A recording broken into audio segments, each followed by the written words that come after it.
महाड दुर्घटनेत 2 ST buses व Tavera गाडी वाहून गेल्याची घटना घडली होती।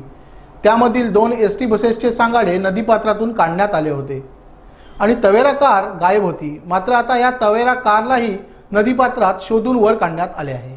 त्यामध्ये 2 पुरुषांचे मृतदेह सापडले आहेत। अखेर सावित्री नदीपात्रात बुडालेली तवेरा कार नदीपात्राबाहेर काढण्यात बचाव पथकाला यश आले आहे। या कारमध्ये 2 पुरुषांचे मृतदेह मिळाले आहेत। त्यामुळे या दुर्घटनेतील मृतांची संख्या वाढून 26हून 28 वर पोहोचली आहे। महाड दुर्घटनेतील सावित्री नदीत बुडालेल्या तवेरा कारचा अखेर शोध लागला आहे।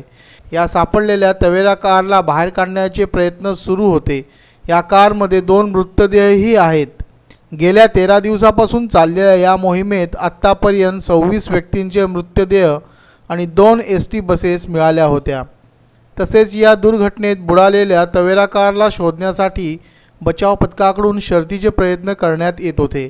अखेर या बचाव पथकाला MH04 GD 7837 ही तवेरा कार सापडली। या सापडलेल्या तवेरा कारमध्ये 2 मृतदेह सापडल्याची माहिती आहे। या तवेरा कारचे अवशेष घटनास्थळापासून 300 मीटर अंतरावर सापडलेत। Bureau report, Konkan now, Sindhudurg.